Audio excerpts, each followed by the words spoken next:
Once upon a time, there lived a little girl who hid her humble origins all her life and preferred to invent her own legend.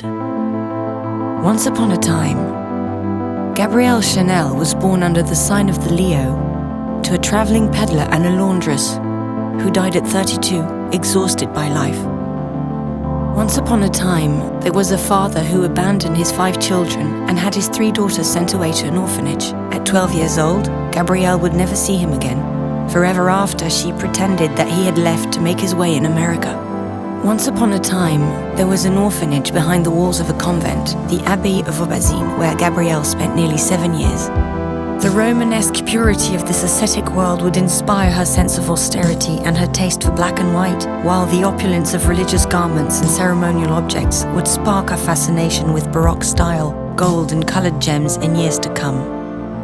Once upon a time, there was a beautiful young girl who spent her days sewing and her nights singing in a cabaret before troops of cavalrymen. She was called Coco because she often sang, "Who's seen Coco in the Trocadero?" She always preferred to pretend that Coco was the nickname given to her by her father. Once upon a time, a young woman with a boyish allure refused to ride side-saddle on the horses of a well-born cavalier, Etienne Balzan. She dressed like no one else, taking her inspiration from masculine attire and inventing new styles of hat, which she stripped off their birds and feathers to make them simpler, lighter, more chic. Her first clients were working girls, but society quickly followed. Once upon a time, there was a great love named Boy Capel. English, wealthy, and cultivated, he was the man of her dreams. He introduced her to literature, the Orient, and the esoteric. Boy helped Coco become Chanel. She decided to open her first boutiques in Paris, Deauville, and Biarritz. She wanted to work to win her liberty. Once upon a time, a revolution came to pass when, in a stroke of genius, Coco Chanel transformed the female silhouette. She shortened dresses, revealed ankles, freed the waist, eliminated corsets, revived jersey, cut her hair and bronzed her skin.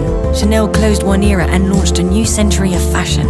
Once upon a time, at 31 Rue Cambon, Mademoiselle Chanel opened her first couture house in Paris in 1918. The little country girl, the orphan of Aubazine, had become the queen of Paris. Before liberating women, she had liberated herself.